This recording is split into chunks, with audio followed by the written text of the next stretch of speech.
Queridos irmãos, sejam mais uma vez bem-vindos aqui ao canal do Aulídio Fernando, o lugar onde juntos aprendemos e somos edificados pela palavra de Deus. Em primeiro lugar, eu quero te pedir que não se esqueça de colocar o seu like, não se esqueça de se inscrever e ativar aí o sininho das notificações para não perder nenhuma das novidades que nós aqui postarmos. E sem mais tempo a perder, bora para mais um estudo no nosso canal. Queridos irmãos, no estudo de hoje nós estaremos dando continuidade do Evangelho segundo escreve o apóstolo João, no capítulo 1. Estamos no nosso penúltimo estudo no que diz respeito a este capítulo. O próximo vídeo é o último e iremos já para o capítulo 2. E para hoje nós vamos estudar a partir do versículo 35 até o versículo 42. Acompanhe com gentileza a leitura da palavra de Deus. No dia seguinte, João estava ali novamente com 2 dos seus discípulos. Quando viu Jesus passando, disse: "Vejam, é o Cordeiro de Deus." Ouvindo-o dizer isso, os 2 discípulos seguiram Jesus. Voltando-se, vendo Jesus que os 2 o seguiam, perguntou-lhes: "O que vocês querem?" Eles disseram: "Rabi", que significa mestre, "onde estás hospedado?" Respondeu-lhes: "Venham e verão." Então foram por volta das 4 horas da tarde, viram onde ele estava hospedado e passaram com ele aquele dia. André, irmão de Simão Pedro, era um dos 2 que tinham ouvido o que João dissera e que haviam seguido Jesus. O primeiro que ele encontrou foi Simão, seu irmão, e lhe disse: "Achamos o Messias", isto é, o Cristo, e o levou a Jesus. Jesus olhou para ele e disse: "Você é Simão, filho de João. Será chamado Cefas", que traduzido é Pedro. Nós temos aqui mais uma porção da palavra de Deus bastante interessante, bastante importante para aquilo que é a nossa fé. O nosso amigo João Batista, ele continua com os seus testemunhos acerca de Jesus Cristo. Ele continua dando aqui a conhecer a identidade de Jesus Cristo. Repare que o apóstolo João, que é o escritor deste livro, ele no início diz que no dia seguinte João estava novamente no mesmo lugar. Ou seja, depois daquela declaração que nós tivemos no estudo passado, aquela declaração que ele faz diante daquela multidão, dizendo: "Olhem ali, este é o Cordeiro de Deus que tira o pecado do mundo." Ele estava no mesmo lugar, mas não mais com a multidão, mas com 2 dos seus discípulos, para dizer que ele tinha muitos discípulos. E ele faz esta declaração novamente, porque Jesus estava a passar. Ele diz: "Vejam, é o Cordeiro de Deus." No discurso passado, ele completou o assunto. Ele diz que: "Vejam, é o Cordeiro de Deus que tirou o pecado do mundo." Mas no discurso de hoje, já com seus discípulos, ele simplesmente diz: "Vejam, é o Cordeiro de Deus." Uma das coisas que eu gostaria aqui que nós analisássemos juntos acerca deste assunto tem que ver com a palavra que é usada para discípulos. O que são discípulos? A palavra que é usada ali é a palavra grega matetes. Olha, eu não falo grego, né? Por isso que algumas pronúncias podem não estar corretas aqui. Essa palavra, ela significa aluno. aprendiz. Esses homens, esses dois discípulos de João, eram alunos, neste caso de João, eram pessoas que aprendiam de João Batista, eram pessoas que eram ensinadas por João Batista. Então, quando João Batista ele vê Jesus a passar novamente, ele diz: vejam, de novo, vejam, é o Cordeiro de Deus. É muito interessante isso.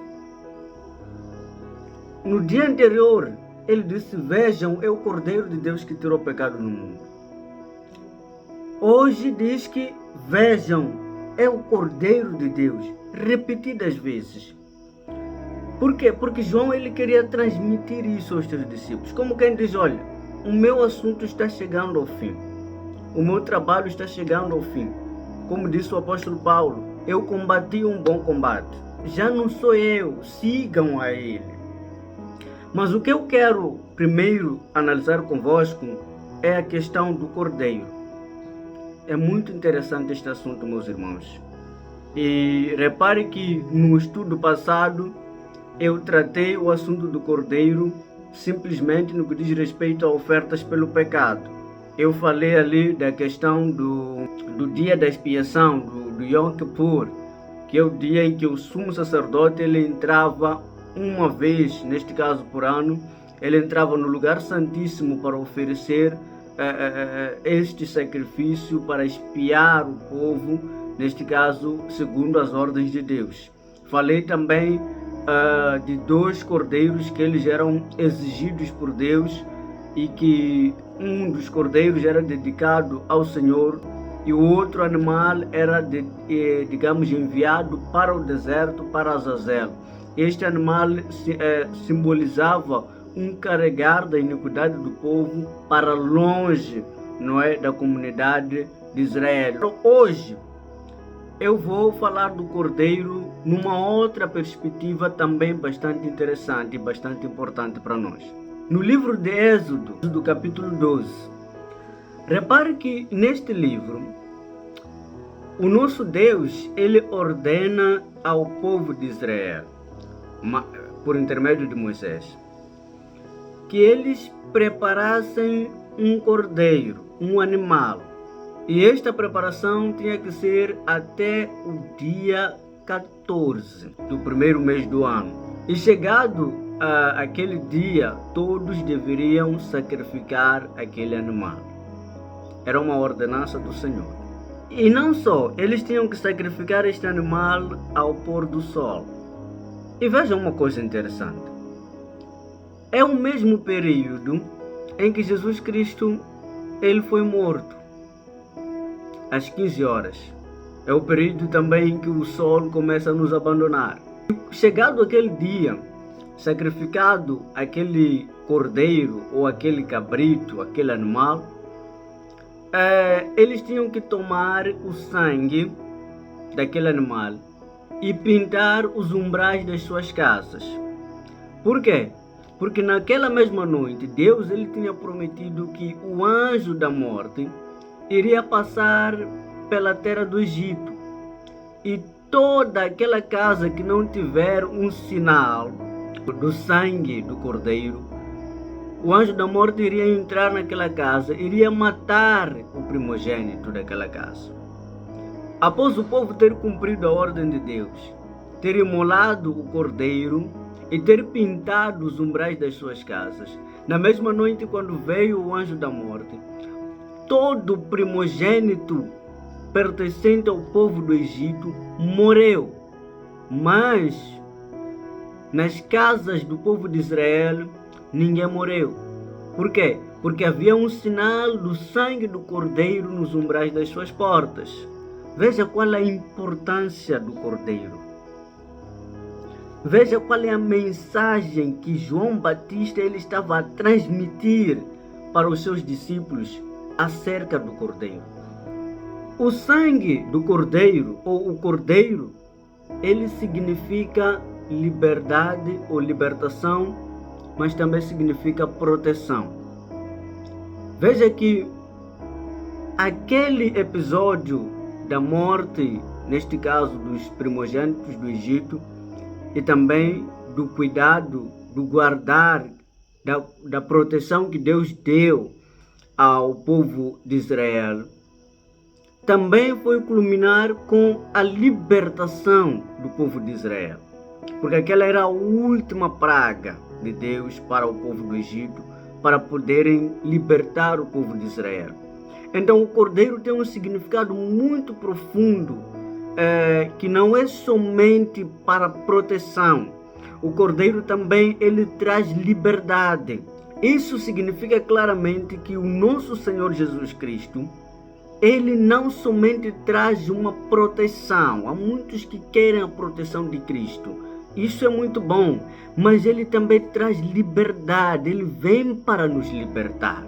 Jesus ele vem para nos tirar da escravidão. Todo aquele que vive no pecado é escravo do pecado. E todos nós éramos escravos do pecado. Todos nós estávamos escravizados pelo pecado. E de alguma forma talvez existam outras pessoas que neste momento estão a acompanhar, não é? Que também são escravos do pecado, que também estão a ser escravizados pelo pecado. E o Cordeiro de Deus, que João ele aponta mostrando para os seus discípulos, este Cordeiro ele traz libertação, ele traz liberdade, ele traz livramento e também traz proteção. Ou seja, o nosso Deus, ele providenciou para nós não apenas um cordeiro que vai pagar pelos nossos pecados, mas também um Senhor, um comandante, um general que vai proteger as nossas vidas. Portanto, todo aquele que está em Cristo Jesus, para além de ser uma nova criatura, para além de ser alguém livre do pecado, livre também da condenação, ela é uma pessoa, é finalmente livre do pecado, livre da escravidão do pecado. No mesmo livro de Êxodo, nós vamos perceber que a instituição da Páscoa, lá mais a posterior, o Senhor, nosso Deus, ele diz que ninguém deveria se excluir desta Páscoa. Ninguém deveria se excluir. Há aqueles talvez que poderiam estar de viagem. A Bíblia recomendava que eles deveriam também participar da Páscoa. Há aqueles que poderiam se encontrar numa questão de estarem impuros por terem talvez tocado num cadáver, porque na altura ter contato com um cadáver era um motivo de impureza. E o Senhor Deus ele recomenda que estes também devem participar da Páscoa no mesmo dia e na mesma hora que as outras pessoas. Ninguém deve se excluir da graça de Deus. Ninguém deve se considerar tão impuro e pecador que não possa participar da graça de Deus.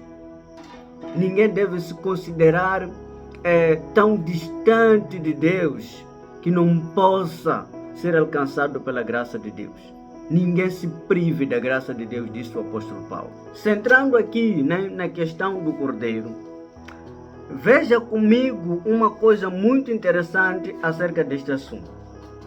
O cordeiro, que era neste caso usado para a questão da Páscoa, é o mesmo que a Bíblia diz que não deveria ser quebrado os seus ossos. Os ossos do cordeiro da Páscoa não deveriam ser quebrados. Quer dizer, aquela brincadeira que nós temos de quando comemos frango, às vezes partimos com os ossos e engolimos. A Bíblia diz que aqueles ossos daquele animal, daquele cordeiro, não deveriam ser quebrados. E é a mesma coisa que acontece com o nosso Senhor Jesus Cristo. Os ossos de Jesus não foram quebrados. Os soldados, quando eles começaram a quebrar as pernas, quebraram as pernas do primeiro, que era ladrão, quebraram as pernas do segundo, que era um ladrão, mas já perdoado, graças a Deus. Chegaram a Jesus, eles não quebraram os ossos de Jesus. E isso você pode consultar no livro de Salmos 34, versículo 20. Faz um paralelo com João 19, versículo 33 a 37. Então Jesus Cristo é a nossa Páscoa. A Páscoa para os judeus significava libertação e proteção de Deus. Jesus Cristo é a verdadeira Páscoa. Jesus Cristo é o verdadeiro Cordeiro de Deus. ele cumpriu todos os requisitos que eram exigidos para o Cordeiro de Deus. E ele foi imolado no mesmo dia da Páscoa, no dia em que se celebrava a Páscoa. É o dia em que o nosso Senhor Jesus Cristo foi morto. Então João, de alguma forma, ele estava a tentar fazer perceber os seus discípulos que, meus irmãos, este é o Cordeiro de Deus. Este é que vem para remover o nosso pecado. Este vem para nos purificar do nosso pecado. Este vem para nos lavar do nosso pecado. Este vem para nos libertar do nosso pecado, para que nós sejamos livres. E também ele nos concede proteção. Por isso que todo aquele que pertence a Cristo, ele é protegido. É filho de Deus.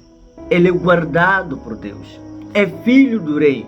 Os generais do reino dos céus trabalham para guardar e conservar e cuidar daquele que pertence a Cristo, aquele que foi lavado pelo sangue do Cordeiro. Repare uma coisa interessante, a Bíblia diz que quando eles ouviram João Batista a dizer que este é o Cordeiro de Deus ou aquele é o Cordeiro de Deus, aqueles dois discípulos largaram João Batista e seguiram a Jesus Cristo. Não é? Como quem diz, olha, ele, João Batista, era um discipulador discípulo. Ou seja, ele também é discípulo de Jesus, apenas estava a discipular, né, fazendo discípulos para Jesus. E os discípulos dele entenderam isso. Quando ele disse, aquele é o Cordeiro de Deus que tirou o pecado do mundo, eles largam o seu mestre e vão para um mestre maior que é Jesus Cristo. Seguem um mestre maior que é Jesus Cristo. E o verbo que o apóstolo João ele usa, o verbo grego para seguir, é o verbo anoloteio, que significa não somente um seguir físico, mas um desejo profundo de aprender daquela pessoa.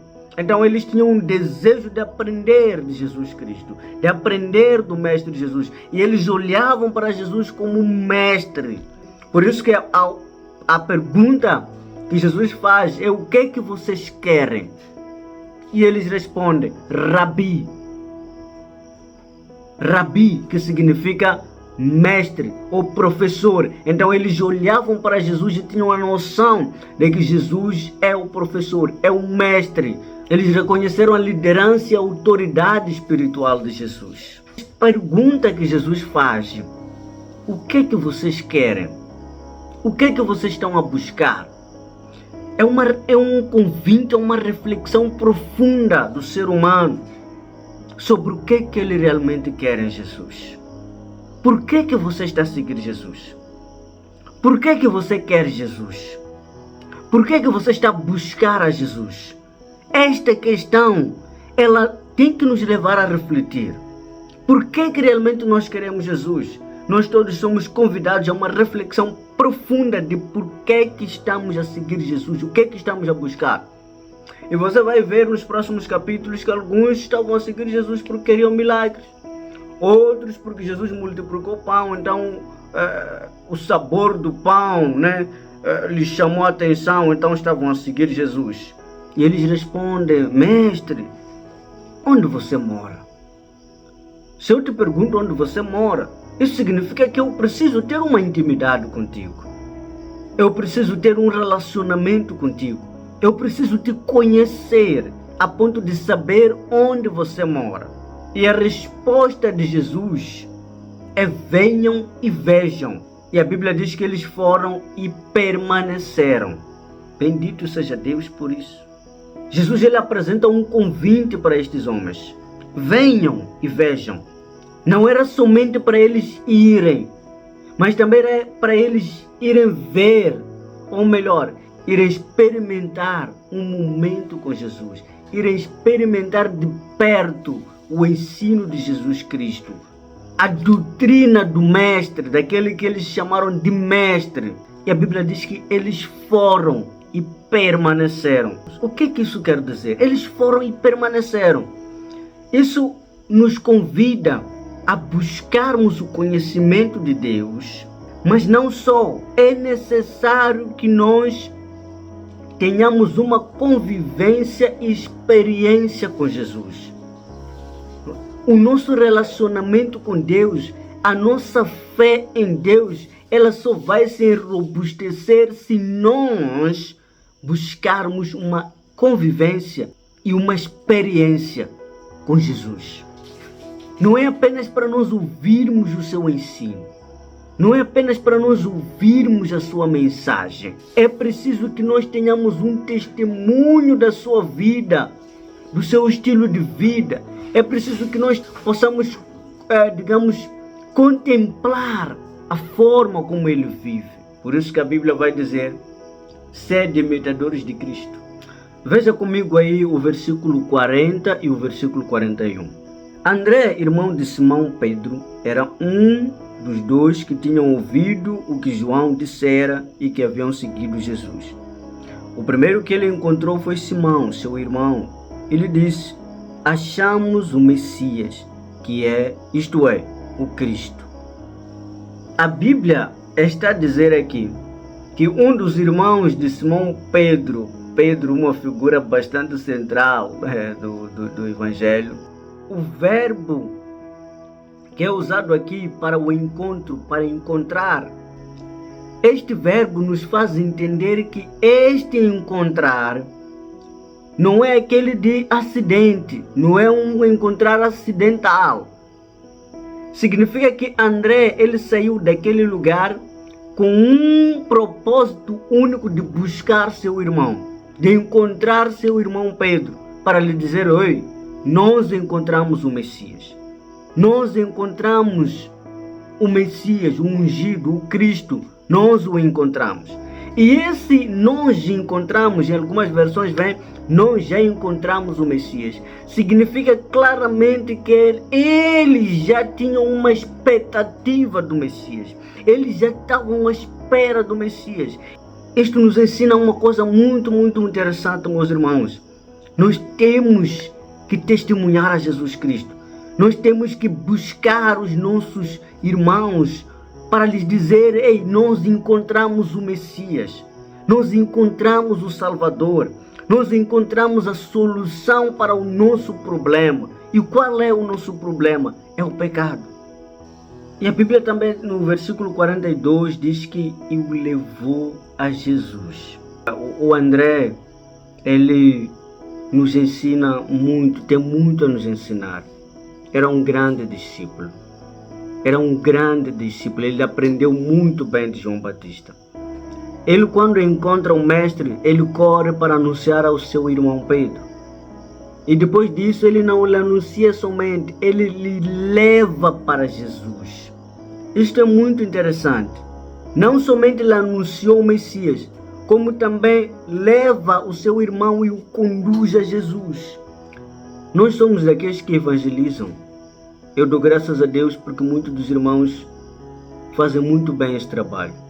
Evangelizam na rua, evangelizam nas casas. Isso é muito importante e é recomendável. É a Bíblia que manda, é uma ordem de Deus. Mas olha, a Bíblia também naquela ordem de Jesus Cristo, ela deixa uma coisa bem clara: façam discípulos. E o fazer discípulos não é de hoje para amanhã. Significa claramente que eu vou anunciar a Cristo, mas tem pessoas que eu vou ter que trabalhar com elas todos os dias para lhes apresentar a Cristo. Eu estou a conduzir estas pessoas para Cristo. Eu estou a guiar estas pessoas para Cristo. Eu estou a levar essas pessoas para Cristo. E é o que André fez com seu irmão Pedro. Ele não só o anunciou que já encontramos o Messias, como também o conduziu, o levou até o Messias. A Bíblia também diz que quando Jesus viu a Pedro, ele disse: tu és Simão, filho de Jonas, será chamado Cefas, que traduzido significa Pedro. Então, vamos lá analisar umas coisas aqui. Jesus olhou para Pedro, e ele disse: tu és Simão. Primeiro temos aqui revelada a onisciência de Jesus, porque ninguém lhe disse o nome de Simão. Então Jesus é onisciente. Ele conhecia Pedro. Ele sabia quem é Pedro. Por isso que ele diz que o seu nome, você é Simão. E realmente era Simão. E era filho de Jonas. Realmente era filho de Jonas. Então, meus irmãos, Pedro não significa necessariamente pedra ou rocha, como se tem dito por aí, considerando Pedro como sendo a pedra na qual a igreja está edificada. Não, Pedro não é a pedra na qual a igreja está edificada. É uma percepção errônea da declaração de Jesus. Pedro significa Petros. É Petros, que é fragmento de pedra. Porque a palavra pedra como rocha é Petra, que é rocha inabalável. E esta é uma metáfora usada somente para Deus. Em nenhum momento Jesus disse que Pedro é Petra. Não, ele disse Pedro, que significa fragmento de pedra. Então Jesus não disse que Pedro é a rocha. Não, ele é um fragmento da rocha. Um fragmento da pedra. Assim como o próprio Pedro, ele vai falar sobre esse assunto, mostrando que nós todos somos fragmentos de pedra. Somos pedras pequenas que são usadas para edificação. Mas existe uma pedra fundamental que é Deus. Nós todos somos pedras vivas que têm sido úteis na edificação da casa de Deus, que é a igreja, não é? Uma morada espiritual de Deus. Primeiro ponto que nós temos que levantar neste estudo é: Jesus Cristo é o Cordeiro da nossa Páscoa, nossa proteção, nossa segurança e nosso livramento. Jesus é a nossa Páscoa. Jesus é quem nos oferece livramento, nos oferece salvação. Jesus também é quem nos oferece a proteção. Nós somos protegidos por Jesus. Salmos 91. O segundo ponto: nós temos que seguir a Jesus para aprender dele e experimentar a sua vida. Temos que aprender de Jesus e experimentar a sua vida. O que é isso de experimentar a sua vida? É viver aquilo que ele viveu. É viver aquilo que ele manda. É viver aquilo que é o seu ensino. Ponto número 3. Devemos ter prazer em anunciar a nossa descoberta, o nosso encontro com o Mestre. Temos que ter prazer disso. Temos que ter prazer de dizer às pessoas que nós encontramos o Messias.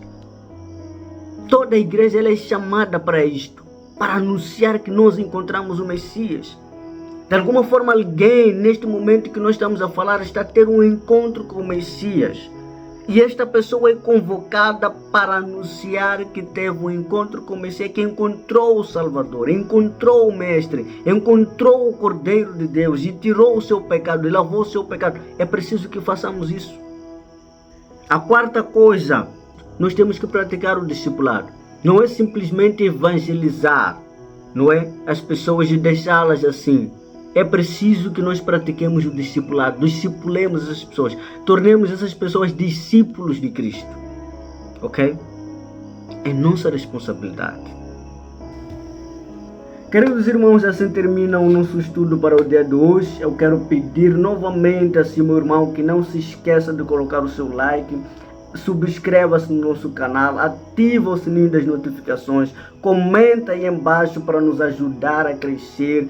Fala aquilo que nós temos que melhorar, diga se é abençoado e partilha com mais irmãos para que estes estudos cheguem a mais irmãos e nós todos sejamos edificados na bendita paz do nosso Senhor Jesus Cristo. Amém?